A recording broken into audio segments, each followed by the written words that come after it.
اهلا بيك يا صديقي الاهلاوي في حلقه جديده هنتكلم فيها عن مباراه الاهلي وفاركو واللي انتهت بالتعادل الايجابي 1-1. انا طارق العدل وهنتكلم النهارده عن تفاصيل المباراه اللي هي معروفه من بدايه القايمه اصلا. يعني انت عارف ايه اللي هيحصل النهارده بتفاصيل، بمين هيلعب، بشكل الاهلي هيكون عامل ازاي، شكل تعيس طبعا، شكل سيء. انت يعني ما اعتقدش ان في واحد من جمهور النادي الاهلي كان متوقع اي حاجه غير كده، او ممكن يكون متوقع الخساره. فالنهارده حصل تعادل فهو قال الحمد لله. انت مستني ايه من قايمه ما فيهاش ولا مهاجم؟ مستني ايه من قايمه ما فيهاش ولا محترف؟ مستني من قايمه فيها جناح واحد؟ انت مستني اداء الفريق ايه اللي يحصل؟ انت مستني ايه من كولر؟ انت مستني ايه من اللعيبه اللي هي مش موجوده اصلا؟ انت مستني ايه من قائمه البدلاء اللي ما فيهاش اي حاجه، دكه البدلاء اللي فاضيه اللي ما فيهاش حد يعرف يعمل لك فارق؟ حتى الاساسي ما فيهوش حد كويس. انت مستني ايه؟ مستني امام عاشور يتالق؟ ما هو الراجل مش ساحر، هو مش هيلعب لوحده. كرة لعبه جماعيه، 11 لاعب بالدكه بمدير فني بقصه كبيره. هو مش كل مره هيسعفك، مش كل مره هيجي. والنهارده هو اللي جاب الجول على فكره، يعني برضو من الكوميدي النهارده هو الراجل مش قادر والمباراه ما فيهاش اي حلول وبيلعب النهارده راس حربه. امام عاشور بيلعب النهارده راس حربه. انت وصل بيك البؤس ان امام عاشور بيلعب راس حربه لانك ما عندكش مهاجم.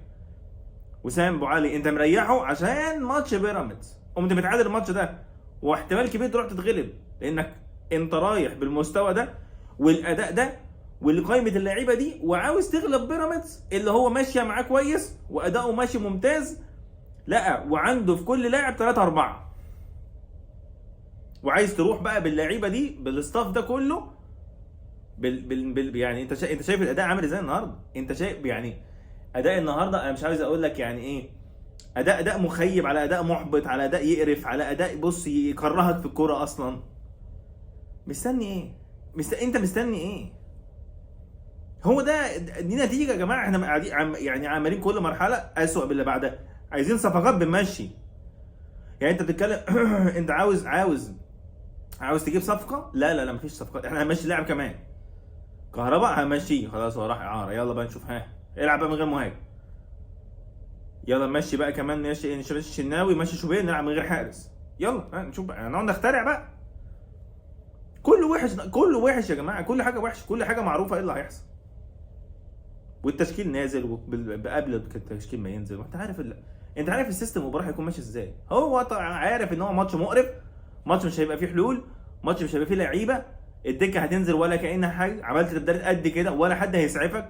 الشباب ليهم مستقبل، بس الشباب بينزلوا وقت ما فرقتك تكون فايقه ومعاك نجوم، هو بينزل يبقى يبان كده وسط اللعيبه. لكن انت منزله اصلا وسط شويه لعيبه مش قادره. هيعمل ايه يعني؟ هيعمل ايه الناشئ ده؟ ولا هيعمل ايه اللي انت شايفه ان هو كويس وان هو لا فيه بذره وفيه كذا؟ ما خلاص انت بتدمره اصلا. هو هينزل يعمل ايه؟ هو مش عارف اصلا. اذا كان الكبير مش قادر يعمل يساعد نفسه، هو هينزل يساعده؟ بنتكلم في ايه؟ بنتكلم في المسلمات. انت عارف ان نتيجه المباراه دي هتكون سلبيه، والحمد لله ان انت ما خسرتش، الحمد لله انك اتعادلت. يا جماعه اي فرقه هتلعب عليك كوره هتدخل هتشيلك سكور. النهارده اي حد بيروح للشناوي، اي حد، اي لاعب من فاركو بيروح. اي لاعب بمعنى اي لاعب يمتلك مهارات او ما يمتلكش اي حاجه، بياخد الكره يروح يقف يبقى قدام الشناوي. بس عيال مش عارفه تتصرف. لعيبه فاركو تحس ان هو بيتخضوا، ايه ده؟ انا اروح وصلت عند الشناوي مش عارف اعمل حاجه، انا وصلت عند منطقه الجزاء مش هشوط. اللاعب الوحيد اللي هو سبحان الله لزق الجول وبرضه بنفس الطريقه وبرضه من بره المنطقه وبرضه يا شناوي. ده هو يعني بص المهترجي زهير ما شاء الله، يعني دخل وعدى لحد من نص الملعب، قال له ازيك ولا عامل ايه. رامي ربيعه دخل عليه دخله اعوذ بالله، ربنا ينجدنا من الدخله دي. وبعد كده هوب الراجل قام حاططها، والشناوي طبعا كالعاده تدخل. ولا حد هيعرف ما تتكلمش، تتكلم ليه؟ هتقول ايه؟ خلاص الموضوع منتهي. كوره عارف انك هتدخل فيه، واحتفال مستفز. عيل مزوير ده يا باي، عيل مستفز. بس هي تعمل ايه بقى؟ هي لازم تكمل، لازم تكمل، لازم تكمل. هي ايه بقى؟ تورته سيئه، فلازم تحط عليها بقى ايه في الاخر؟ الشكل يطلع في الاخر ايه؟ في اخر الشوط الثاني من كوره ضربه جزاء واتعادلت. انت عملت ايه بعد كده؟ ولا اي حاجه. الشوط الثاني كله ملل، انت مش عارف تعمل اي حاجه، والفرقه اللي قدامك بتقدم كره دفاعيه وخلاص بقى، كره بيدافعوا وبيعمل عليك هجمات مرتده. لو عندهم بس زهيد لو كان ما طلعش في نهايه الشوط الاول مصاب، والله العظيم كنت اتغلبت الماتش ده، لان هو الوحيد اللي بيعرف يرقص ويشوط. وانت كان كل العيال يعني في فرص لفاركو، شوط يا ابني، اللي هو لو شاط جول، لو بس عنده ذره ذكاء وفهم كوره هيشوط. فهو عيانه ميت، تاني ماتش عيانه ميت. انت يعني لا في بقى انت عارف تقول كولر، اصل كولر لو كان منزل مين؟ هو مفيش حد. فكر ايه وجمل ايه؟ جمل مع مين اللي هيعمل الجمل في الملعب؟ احنا رجعنا تاني لمحمد هاني، رجعنا تاني للاوفرات العظمه اللي كانت بتتعمل النهارده، رجعت تاني لعصر محمد هاني وعرضيات محمد هاني، رجعت العصر ان في اخر دقايق الشوط الثاني والمباراه بتطلع مروان عطيه وبتنزل كريم نيدفيد عشان تموت المباراه، مش تامن المباراه، عشان تموت المباراه. ها هو برضه مش ذنب برضه كريم نيدفيد، مش ذنب كريم وليد.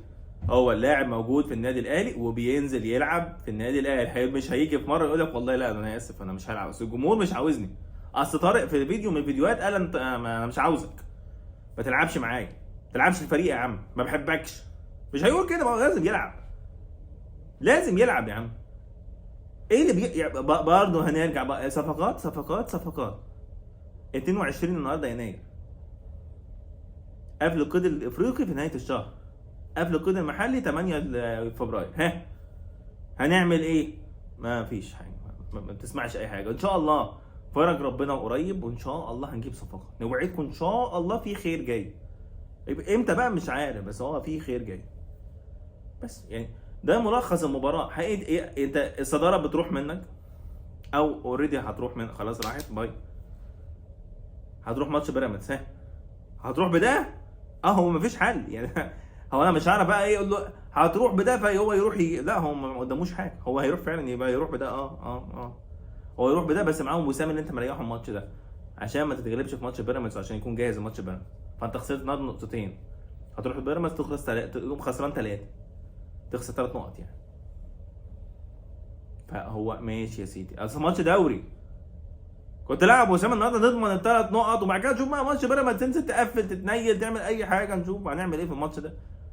بس انت رايح خسران اهو نقطتين قدام فاركو، وهتروح لبيراميدز وانت اصلا خسران نقطتين وما في مستواك زي الزفت، وفني اسفت، وما عندكش لعيبه، ورايح لبيراميدز الفايق. ما تقوليش بقى اصل الماتشات دي ومش الماتشات دي، والاهلي يا جماعه مفيش حد يلعب، انت لعبت شوط كامل بامام عاشور. شوط كامل ايه يا عمي؟ شوطين الا 10 او 15 او تلت ساعه بمهاجم مش مهاجم، تلعب امام عاشور راس حربه، تلعب بجناح واحد بس اللي هو الشحات. ده يرضي مين؟ مين يوافق ويرضى عن كل المهزله اللي بتحصل دي؟ والله العظيم الوضع مأساوي قوي، وضع وحش قوي. الوضع يزعل يا جماعه، يزعل يعني. حال النادي الاهلي بقى وحش يعني، حالته بقت تصعب عليك، تتفرج وانت متضايق وانت غيران على فريقك ان هو وصل للدرجه دي. بعبع افريقيا بيحصل فيه كل الكلام ده، ومن من ادارته، ادارته ومسؤوليه اللي بيعترضوا على الناس اللي مش عاجبها الحال ده. لا وبيهاجموا المدير الفني، يطلع كابتن وليد سليمان يقول لك والله كولر هو كنت كل ما تخسر هتتكلم على الصفقات. امال نتكلم امتى يا كابتن وليد؟ يا استاذ يا كابتن بلاش تخسر رصيدك عندنا، ابوس ايدك اسكت. ايه اللي انتوا شايفين ده صح؟ انتوا شايفين ده منطق يا اداره؟ شايفين ده حال النادي الاهلي كده يرضيكوا؟ يعني الخسارات دي معناها ايه يا جماعه؟ الصفقات امتى هتجيبوا الصفقات امتى؟ والله العظيم حرام كده، حرام فكره انك يعني كل يوم بتتاخر، كل يوم بتشكل ضغط عليك، كل يوم بتتاخر بتركب الناس عليك اكتر واكتر. طب وبعدين ايه اللي يعني في مرحله هنوصل لها، ولا احنا هنفضل كده لغايه ما يخلص القيد ومعلش ما عرفناش نجيب؟ يا سيدي لو بيعلوا عليك اشتري، انت مضطر تشتري. اللاعب ابو 20 مليون المعروض ب 50 60، ما انت بتقول انت عندك فائض ميزانيه حلو، عامل ميزانيه كويسه بمليارات. جيب يا عم لعيبه، اصرف. هنعمل ايه؟ ما هو انت الكابتن عادل القيعي بيقول ان في بعض الانديه احنا ساعدناها ومدينا ايدينا وهم ما رضوش يساعدونا. مشكلتك انك مغفل، انا اسف يعني. كنادي يعني انت مغفل، رحت بتبيع لعيبتك برخص التراب، وعلى امل ان انت لما تكون محتاج منهم لعيبه هيدوهولك بسعر قليل. لا يا عم، اهو انت اتضحك عليك، انت رحت اديتهم لعيبتك ببلاش في بعض الاحيان او بمقابل قليل، ولما جيت قلت لهم انا عاوز لعيبه بقى عشان انقذ نفسي، قال لك ماليش دعوه. يا تدفع وتكيش وتدفع 3 4 اضعاف الرقم اللي انت عارضه ده، يا ما مالكش حاجه عندي. بيني وبينك عقود. بقى كلام شرف بقى مش عارف ايه، لا ما بياكلش الكلام ده. اهو قدام عينك اهو. حصل وانت اللي بتعترف. فما يعني ايه، وقفوا بقى انتقاد للمدير الفني ووقفوا انتقاد لنفسنا، ونركز بقى هننقذ ازاي يعني المعككه اللي احنا فيها دي. احنا في معككه، احنا مش عارفين نطلع. ما يقول لك يا جماعه ما بتعملوش ازمه، احنا متصدرين الدوري، اديك فقط الصداره. ادي يا عم انت في افريقيا متصدر المجموعه، انت خسرتها وهتروح تدب بقى في فريق قوي. ما بيفرقش معانا الكلام ده. ماشي حاضر، هنشوف الماتش الجاي هتعمل ايه. هنشوف الماتش الجاي في افريقيا هتعمل ايه، وهنشوف الماتش الجاي مع بيراميدز هتعمل ايه. اول ما هتيجي تكسب بيراميدز هتقول اهلي بمنحدر. حتى لو كسبت بيراميدز انت محتاج صفقات لسه. حتى لو كسبت بيراميدز برضه انت محتاج. مش هنطلع نقول والله لا فريق كويس برافو. لا يا عم، ماتش كده هيكون حصل واللعيبه استرجلت وقدموا يعني ايه حاجه انجاز واعجاز وكسبوا بيراميدز. برضه ما زلت محتاج لعيبه، برضه محتاج انك تجيب صفقات. يعني ما هي سهله يعني.